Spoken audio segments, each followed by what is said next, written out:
Romans chapter 8, verse 9. Basahin natin muli ang bahagi ito ng kasulatan. Romans chapter 8, verses, siguro basahin na rin natin yung verses 7 to 10 para ma-refer sa atin at makita natin ito.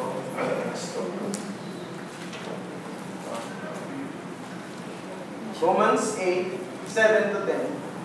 Sapagkat ang kaisipan ng laman ay pagkapuot laban sa Diyos, sapagkat hindi ito napasasakop sa kautusan ng Diyos, ni hindi nga maaari, at ang mga nasa laman ay hindi makapagbibigay lugod sa Diyos. Ngunit kayo'y wala sa laman, kundi nasa Espiritu. Yamang na nanatili sa inyo ang Espiritu ng Diyos, subalit po ang sino man ay walang Espiritu ni Kristo, siya'y hindi sa Kanya.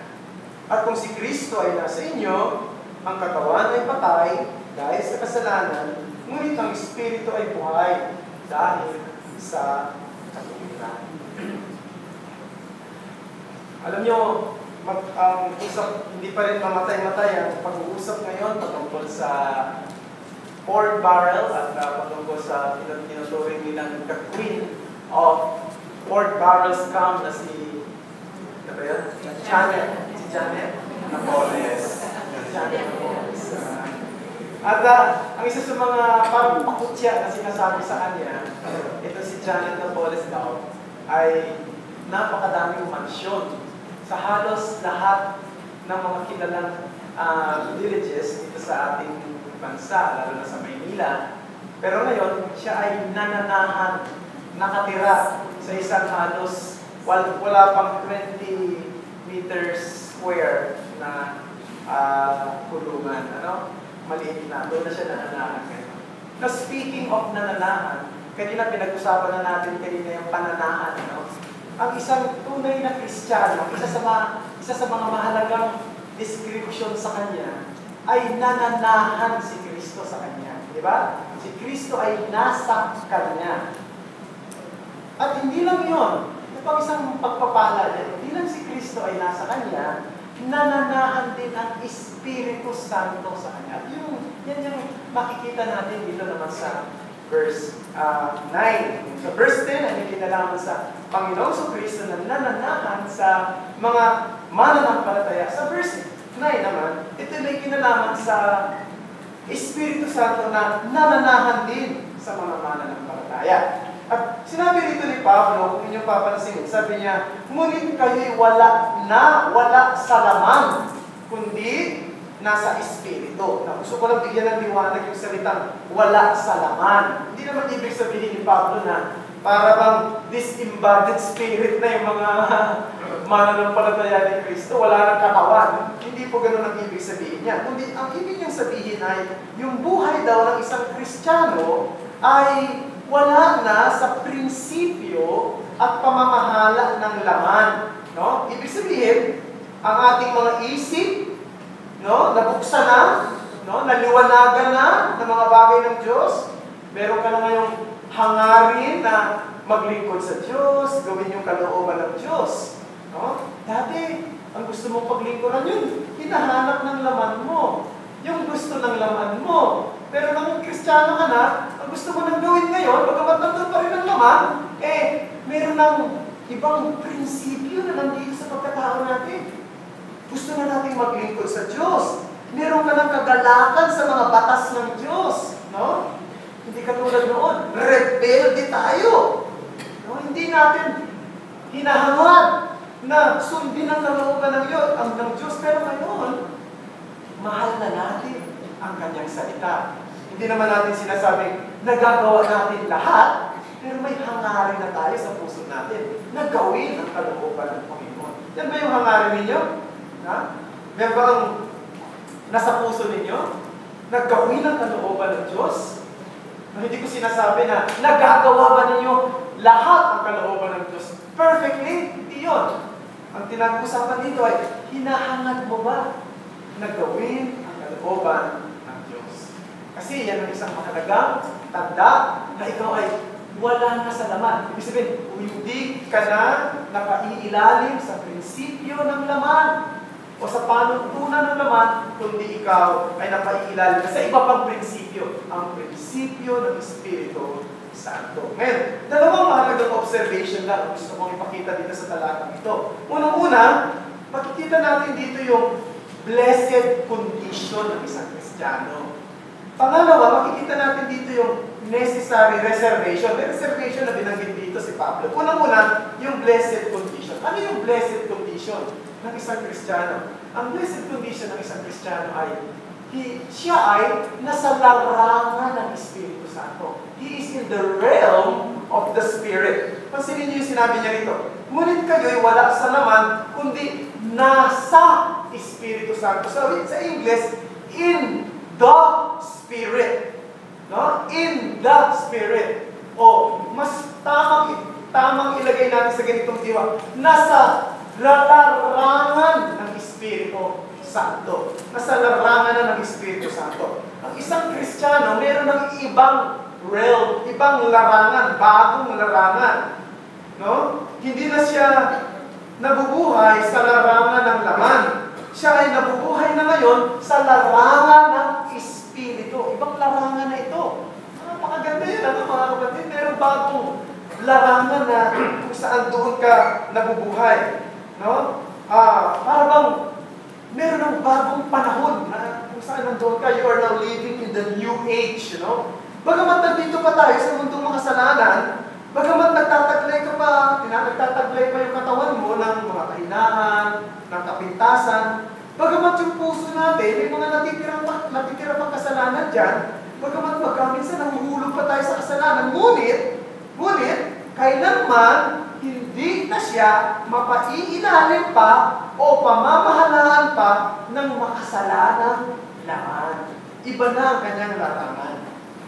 Dahil ngayon, may iba nang sumasakop sa kanya. May iba nang kumukontrol sa kanya. Ang Espiritu Santo. He is controlled by the Spirit and he is led by the Spirit, and therefore he will walk after the Spirit. You see here, na mayroong malaking pagbabago na nangyari sa isang tao the moment na siya ay lumapit kay Kristo sa pananampalataya. May malaking pagbabago. No?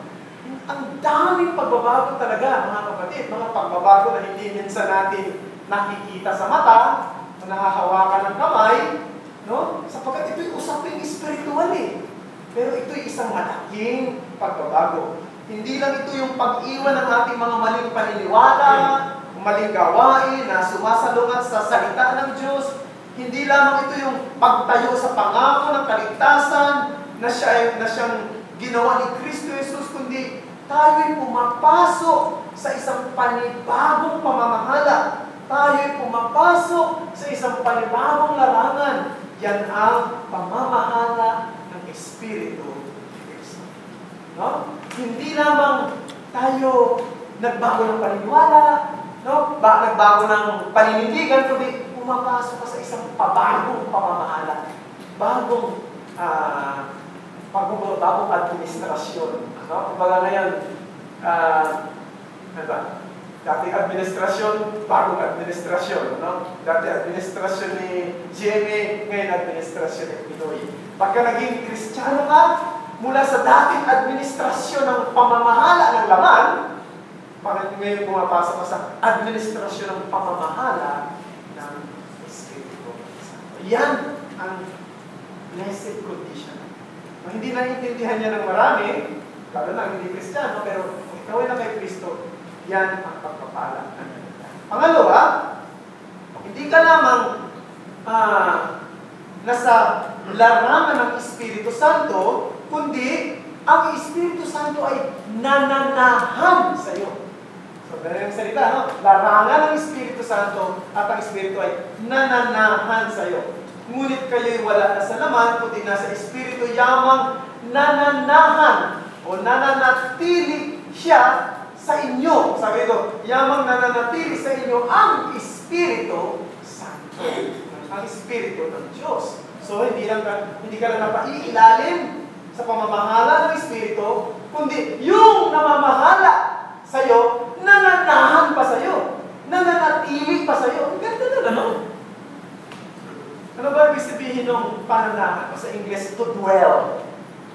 To dwell means, certain place such as a house. Diba? Pag sinabi, dwelling place mo. Saan ba dwelling place mo? Di bahay mo. No? Ganon din yung sinasabi rito ni Apostol Pablo. Apostle Paul here is saying na ang Espiritu Santo ng Diyos ay nananahan sa isang Kristiyano tulad ng pananahan ng isang tao sa kanyang bahay. Yan ay totoo sa lahat ng mga tunay na Kristiyano. Na paano natin matutunayan sa ibang talata? John chapter 14, verse 23. Isa natin yan.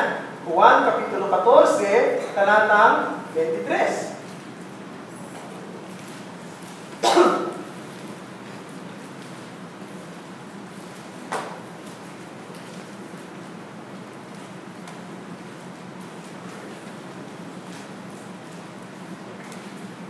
Ito sabi, sumagot si Jesus. Kung ang isang tao ay nagmamahal sa akin, ay kanyang tutuparin ang aking salita, at siya'y mamahalin ng aking Ama, at kami lalapit sa Kanya, at kami gagawa ng tahanan kasama niya. Ganda, no? Isa pa.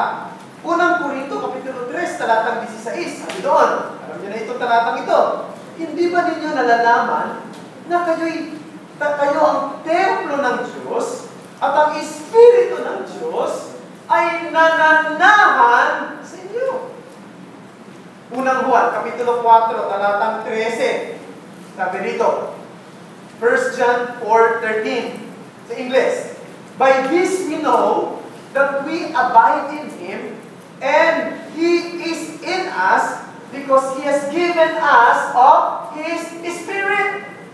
Like, Tagalogin natin. Sa dito, nalalaman natin na siya nananatili sa atin at siya ay nasa atin sapagkat ibinigay niya sa atin ang kanyang Espiritu. Napakaganda mga pagpapala ito. No? Hindi lang tayo nasa larangan ng Espiritu, nananahan din ng Espiritu Santo sa atin. Ano ang implikasyon niya sa ating pang-araw-araw na buhay? Ano ang implikasyon niya bilang Kristiyano? Unang implikasyon niyan, mga kapatid, malapit ang relasyon natin sa Diyos. Diba? Malapit ang kaugnayan natin sa Kanya. Eh, alam niyo, minsan parang walang dating sa atin. No? Pero, isipin niyo lamang, kung maging malapit kayo sa isang taong kinikilala nila sa mundo, maging close kayo ni Pinoy, no? Alam niyo, marami mga may kaibigan akong pastor, very close kay Pinoy.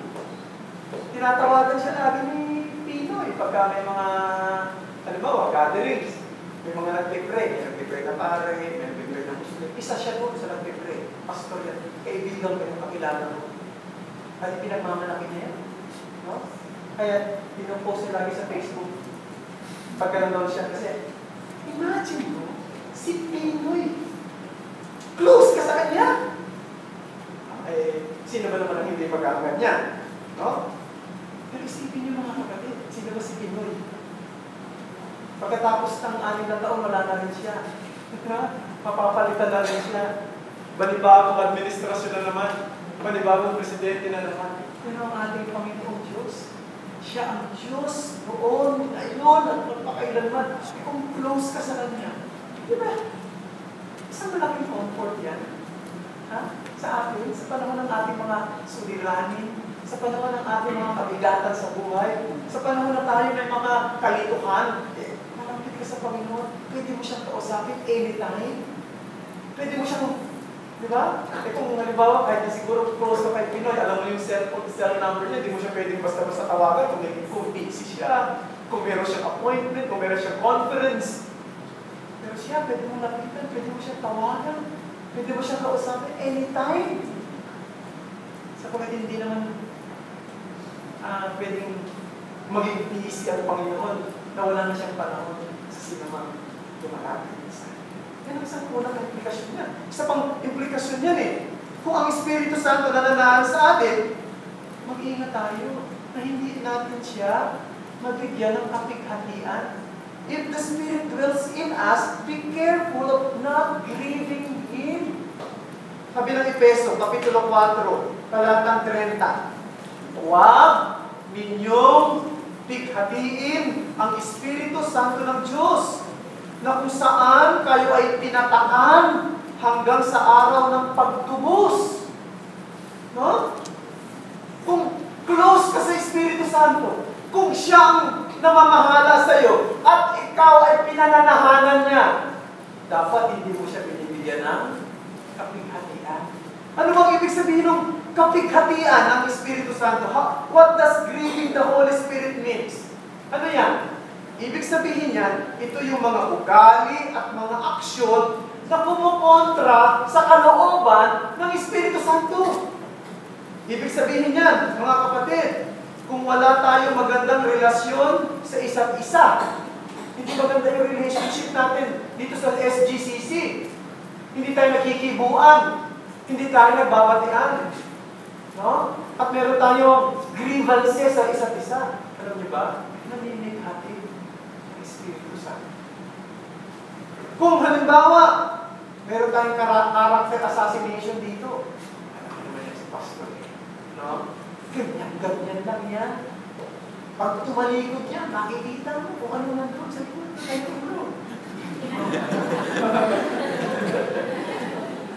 Parang yung meron kaming pinag study sa, ano, Pastor, hindi ka talaga nagbago. Mula noon, yan pa rin ang itsura mo.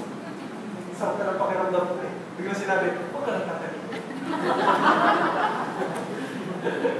Hindi mo naman sa akin. Ha? Yung bang nagsisiraan sa isa't isa. Alam niyo yung sa likod, ang ganda ka. Sabi naman, pagka nasa talikod, ang dami na sinasabing hindi maganda. Eh, ano may gusto na kaya? Ganun ang sinasabi. Pero, diba? Nag-grieve ang Holy Spirit dyan. Kung ang binibigyan natin lagi ng pansin, yung ating pangangailangang pangkabuhayan, no? Yung ating profesyon, trabaho mo, yung honor mo, at hindi mo na binibigyan pansin ng spiritual life mo, hindi ka na makapag-pray, hindi ka na makaka-attend ng worship service, pati prayer meeting, bali na, wala na. Kasi siya, busy. Alam mo ba? Naintindihan kita, pero nag-grieve niya ang Holy Spirit. No? Kung hindi mo inuuna ang kaharian ng Diyos, kung ang sinusunod mo ang pita ng laman, namimigkati ang Espiritu Santo. Kaya magandang implikasyon yan na makita natin sa buhay natin. Yung bagay niya. No? Sana hindi natin bigati sapagkat isipin niyo yan. Na siya ang namamahala sa atin, nasa ilalim tayo ng kanyang pamamahala. Pangalawa, nananasa sa atin. Kaya merong mga mahahalagang implikasyon yan sa ating mga buhay bilang mga magkakapatid. At hindi lang yun. Dapat, ito yung pagkakataon kung ang Espiritu Santo pala very close sa atin, ang Diyos very close sa atin. Hindi umimos tayo sa kasalanan. Ha? Madaling magsalita. No, pero alam ko, mahirap ding gawin yan. Ha? Mahirap gawin. Ako, ay kahit bilang pastor, nasasabi ko na hirap ko talaga na umiwas sa kasalanan. No? Pag-isip mo sa umaga, kasama sa naiisip ko siguro sa lahat ng responsibilidad, bahal ka kakakanin. Sa mga napapanood natin sa TV, sa pagbubukas natin ng computer, sa mga nakakausap natin, sa mga naririnig natin, andyan, mahirap din. Pero yung bang consciousness that the Holy Spirit dwells in you, that you are in the realm of the Spirit, will help you to avoid, no, ang mga bagay na hindi magbibigay ng kaluguran sa kanya. When the devil attacks you and comes to depress you, when you're weary and tired, when you're persecuted, when you beg, we begin to wonder, no? Bakit ganito nangyayari sa akin? Bakit ganito mga nangyayari sa buhay ko? Hindi ko maintindihan. Maraming pain. Sa bagay dapat natin isipin, mga kapatid, nasan dyan ang Espiritu Santo? Nananahan sa iyo. No? Kahit minsan di mo nararamdaman, andyan siya. Pagtiwalaan. When you are tempted to sin, remember, you are the temple of the Holy Spirit. When you are depressed, remember that God is in your hearts. Taglay mo ang isang malaking pagpapala na wala sa iba. Wala sa iba. Okay? Na pangalawa, so nakita natin dito yung blessed condition. Merong necessary reservation na pinagin dito si Pablo. Ano sabi niya dito? Tignan natin yung ating talata, verse 9. Kung kayo wala sa laman, kundi nasa Espiritu, ngunit kayo wala na sa laman, kundi nasa Espiritu, yamang nananatilita sa inyong Espiritu Santo ng Diyos. Subalit, tignan niyo yung necessary reservation, ha? Subalit, kung ang sino man walang Espiritu ni Kristo, siya'y hindi sa Kanya. Wow! Kung wala tayong Espiritu ni Kristo, at kung hindi tayo sa ilalim ng pamamahala ng Espiritu, hindi tayo pag-aari. No? Hindi tayo pag-aari niya. Parang sinasabi ni Pablo rito sa mga taga-Roma, ina-assume niya. Diba? Sinasabi niya, ina-assume na niya yung mga taga-iglesia sa Roma na sila yung mga Kristiyano lahat. No? Kung kayo mga Kristiyano, ibig sabihin, wala na kayo sa laman. Sapagkat ang Espiritu ay nasa inyo, manahan sa inyo. Pero, kung meron, if there is some na nag-join, no? Sa inyong grupo, pero hindi siya Kristiyano. Kasama mo, katabi mo, marahil, kabiruan mo rin, kumakanta rin, pero hindi siya Kristiyano.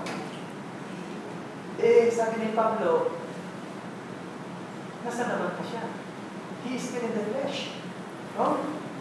Maaaring pagtakpan ng kanyang mabubuting gawa, o kasipagan, o lakas ng boses sa pagkanta, o maging aktibo sa pagdalo ng gawaing relihiyon. Walang dito rin siya sa worship center, pero hindi siya Kristiyano. Ang tunay ng katatayuan, pero lalabas at lalabas din ang tunay ng buhay. Pero may totoo yan. Kung hindi ka Kristiyano, lalabas at lalabas din ang tunay ng buhay. Hindi mo maitatago yan ng mahabang panahon. Sapagkat lalabas at lalabas ang katotohanan ng iyong puso ay hindi pa naibabago.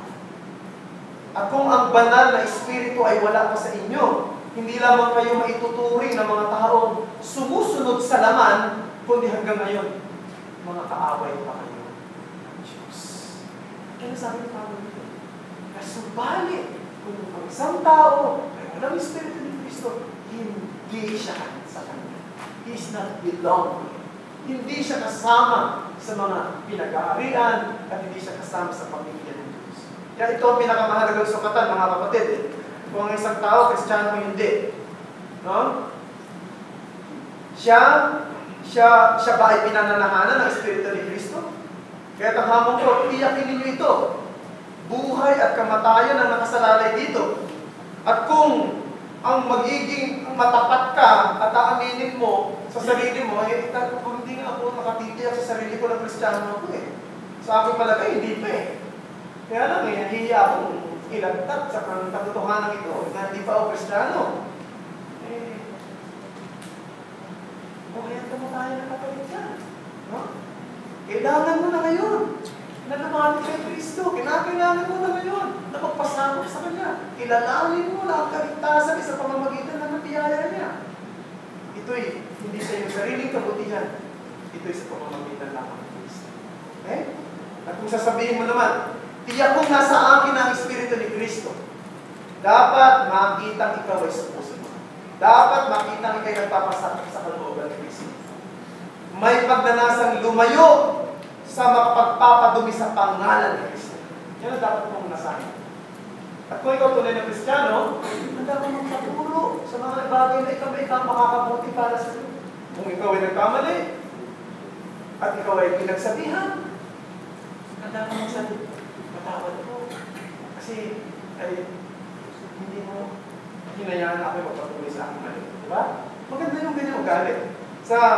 Ang isang taong nagpapasakop kay Kristo, ito ebidensya na siya ay tunay na Kristiyano. Sabi ng banal na kasulatan, let those who name the name of Christ departs from iniquity. Sino mang bumabanggit o nagtataglay ng pangalan ni Kristo, lumayo sa kasamaan. Dapat ay may hangarin kang magamit sa ikabubuti ng kanyang kaharian at hindi sa ikasisira ng kanyang pangalan. Yan ang isang tunay na Kristiyano na sa ilalim ng pamamahala ng Espiritu Santo at pinananahanan. Basta po,